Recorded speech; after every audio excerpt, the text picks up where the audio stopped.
Hi, I'm Beth from Restyled Pieces Boutique. Welcome back to my channel. Today I'm going to make over this vintage washstand. It is cute, it is in good shape. I only have to do a few things to it, and I hope that this makeover goes the way I'm thinking. So if you want to watch this video, stay tuned.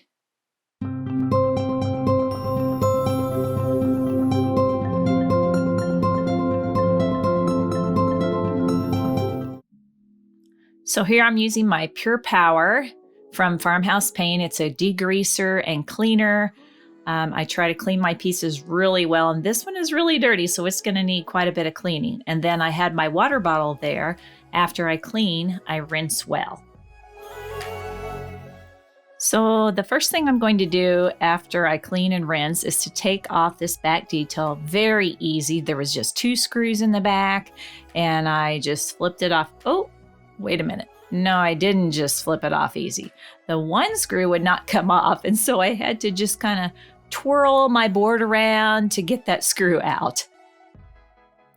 It's time to remove this piece that I don't like very well, so I'm just putting the end of a painter's tool under it and going around the edges. If it were a piece that I was going to keep the detail and refinish it, I'd be a little more careful, but since I didn't like this piece and I wasn't going to keep it, I wasn't that careful. Look at the screws on the back of these, of this hardware. It's so crazy how they have these little square nuts on the back, and you can tell more about the age when you see those. And here I'm gently removing this keyhole cover. There is a lock there, but it didn't come with a key. So unfortunately, it's not going to be a working lock, but I still want it to look as it is. And maybe someone will find a key and be able to purchase it from Amazon or somewhere and be able to find one that works.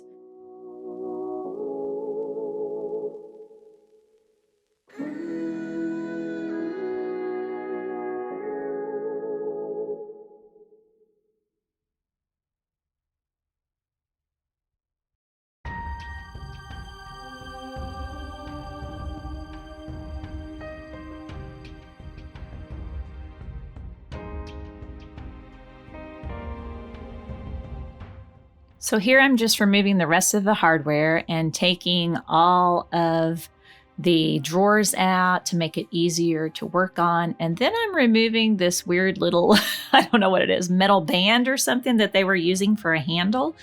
I'm sure it was a replacement. It had very tiny screws. So I have this really cool, small, multi-purpose tool set that you just have all these different heads on it. And I needed a really small one, so I took one out of that set to unscrew this handle.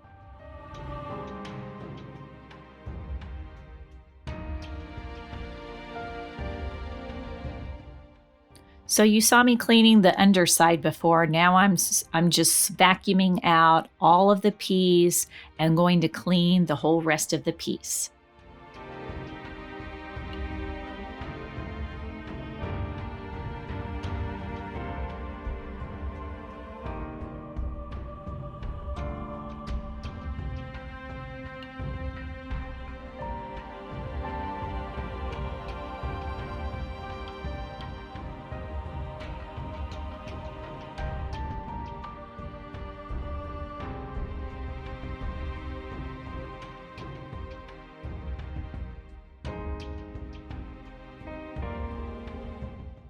I just ran out of my Pure Power from Farmhouse paint. That makes me sad. I'm going to have to order some more, but I have a backup. I have some crud cutter, and it's a degreaser and a cleaner as well, and I'm going to use that to finish cleaning this piece.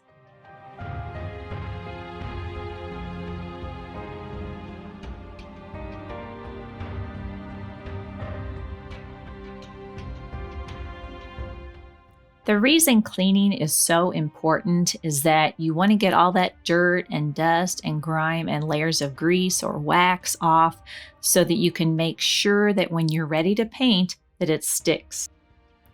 This is Odor Bully. It's an odor neutralizer. So this didn't have a smoky smell or anything like that, but it did have an old furniture smell, I like to call it.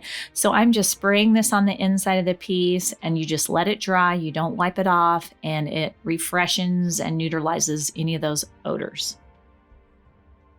I replaced the old latch with this magnet. So I had to install the magnet on the underside of the frame, and then the little metal plate goes on the door, and that's how your door closes and it catches, and it works so well.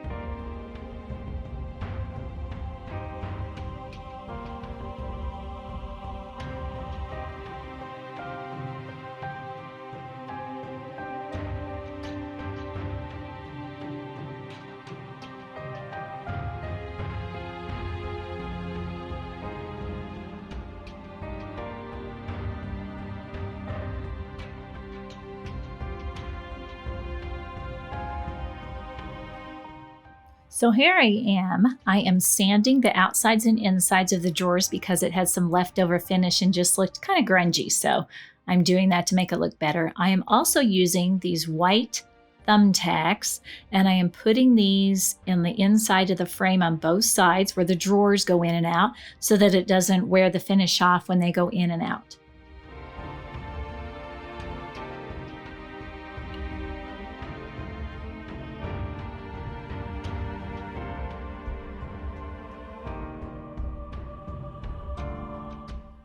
So all the drawers except the bottom one have these two stoppers in them, and the bottom one was missing.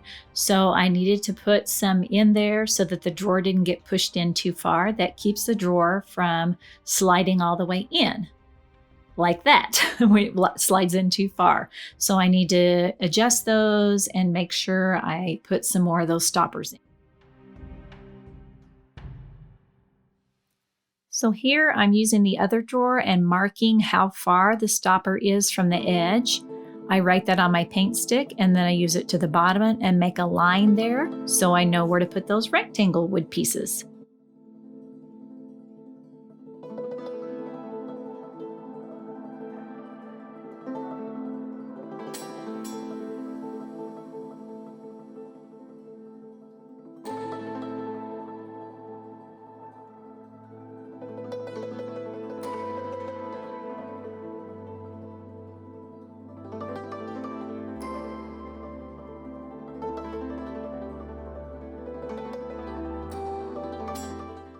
I couldn't use clamps, so fancy weights, that'll work.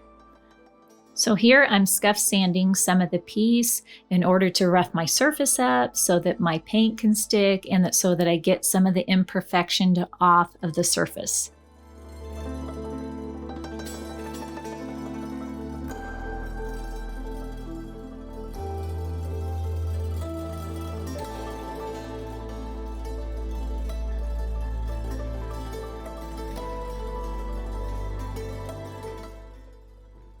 And here I'm using my Festool 5-inch orbital to start sanding off the top.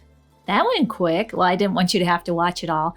So it had a lot of gouges and scratches, so I just wanted to start with a nice, even, smoother surface. So now I'm wiping all that dust away, and I get out my Quick Wood epoxy putty, and you saw that big chunk that was missing from the door. I'm going to fix that now, fill that in with this putty. It'll dry hard. I usually like to let it dry overnight, and then I can sand it smooth, and it'll look like it was never there once painted. Here I'm starting with a paint wash. I add water and just a little bit of hybrid beige Farmhouse Evolution paint to make a very thin paint wash. This is to put over the surface of that sanded top so that I can make sure that some of those yellow or orangey tones don't come through when I try to stain.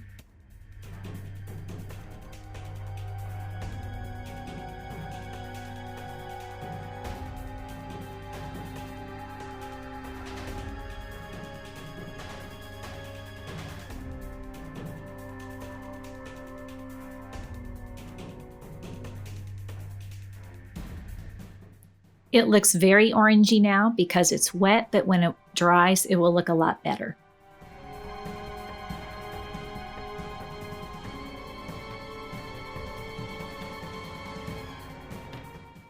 So it's the next day, and I'm sanding off that epoxy putty and sanding off some other little places. And here I am taping the inside of the cabinet closed so that I don't get paint on the inside of my cabinet when I spray. I'm using a Scotch painter's tape with tape and plastic together, and then I'm using some frog tape to go over the edges.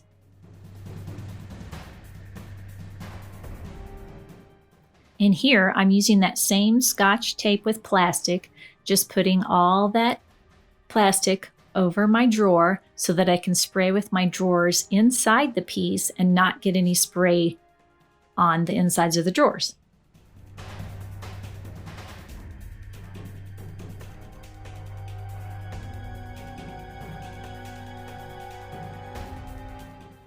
So I decided to use tea stain glazing gel to just give this top a little more warmth. It really wasn't quite the color that I was looking for, so I'm using this tea stain to kind of give it a warm look.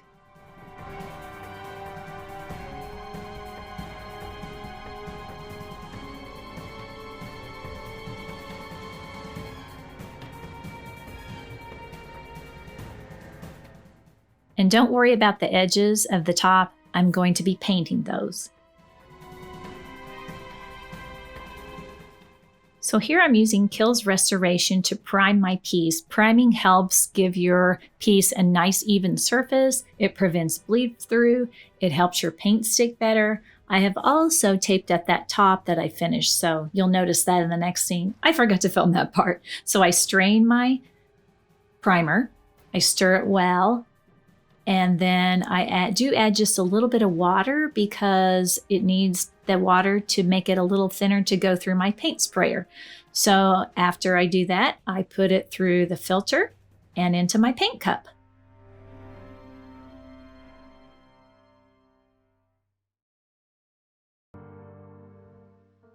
So here I'm testing the pattern to make sure I have enough product coming out, to make sure it's not too thick and not too thin and doesn't have like a splattery effect.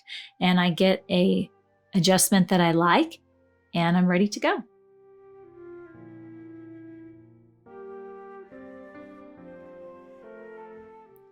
This is a water-based primer, and that's why it's so easy to clean up from my.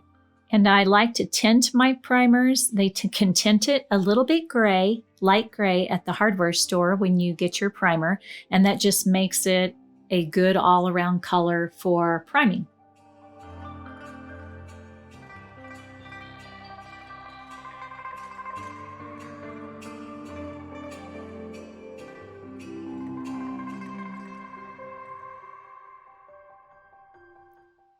I've slowed this down here so you can see that I've wrapped those drawers, and this is how I open them carefully, and then I spray the top and the edges, and then I close them carefully, or almost close them, and then I use this little punch tool to put in the hole and open the next one.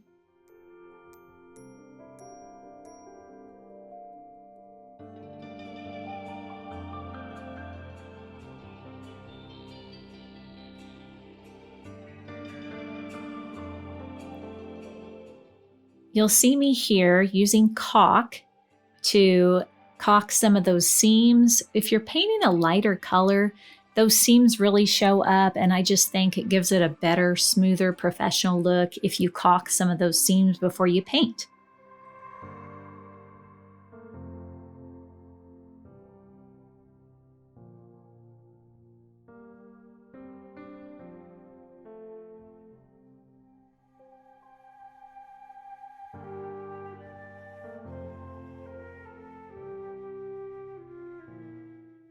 I forgot to film me fixing those little spots with Bondo spot putty, so I just sanded those off real quickly, and now I'm ready for my paint. This is a beautiful color from Farmhouse Evolution paint called Green Eclipse.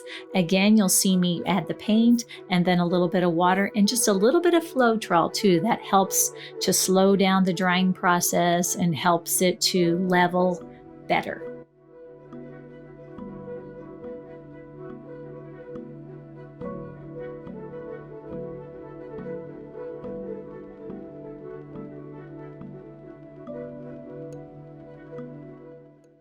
I won't show you the second time that I paint this piece, but in between painting the piece, when it's dry and I'm ready for the second coat, I just lightly scuff sand it with a very high grit, just very gently to take off some of the roughness, and then that makes my second coat go on more smoothly.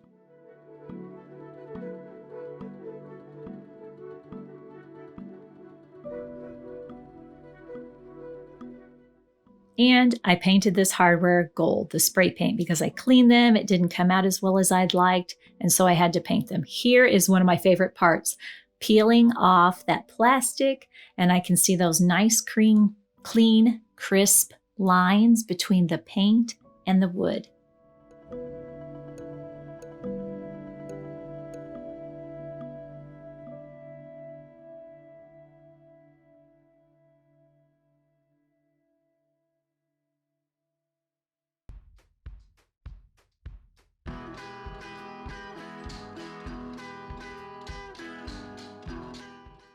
And here I'm uncovering this beautiful top that I'm going to paint the little edge, remember, and I also have to top coat. I also decided to use these Farmhouse skin wraps and this Scumble gel, which acts as a glue, to put this cute little accent on the inside of the door. So you scrunch up the paper, smooth it out, add the Scumble gel as like your glue. You smooth it out, smooth it out, smooth it out, and then you put on more Scumble gel, and when it dries, you can trim those edges.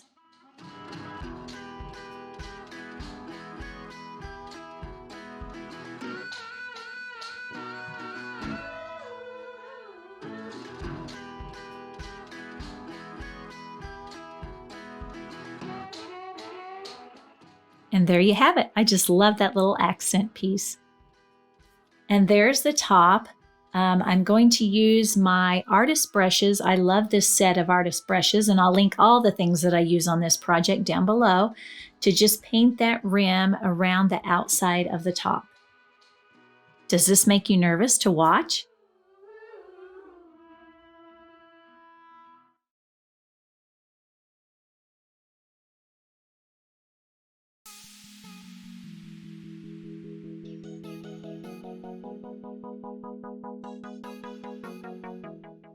Here, I'm waxing up the insides of the drawer runners and the inside of the piece just to freshen it and to nourish that wood.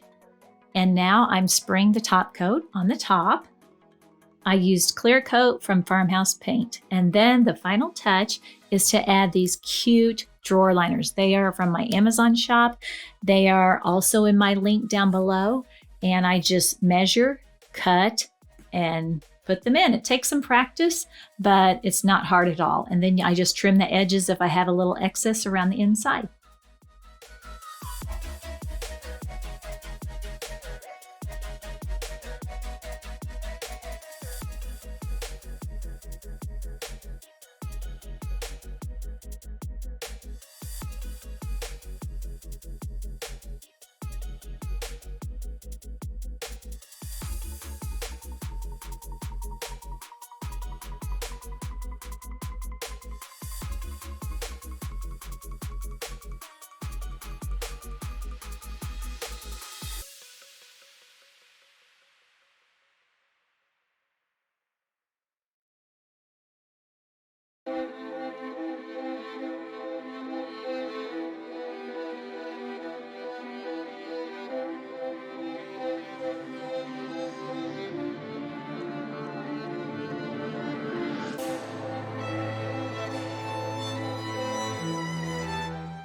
I finally received the new feet, actually, that are casters that I'm putting in there. You can see I'm putting a rag between my caster and my hammer so that I don't damage them.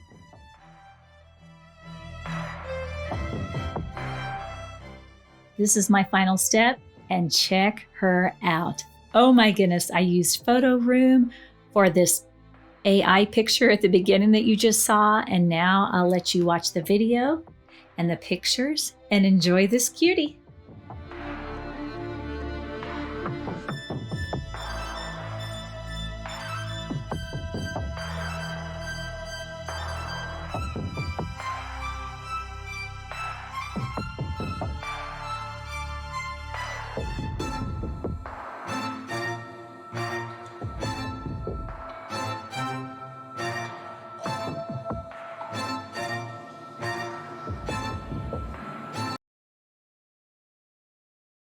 What do you think about that beautiful color? It is called Green Eclipse. It's a green with a gray undertone.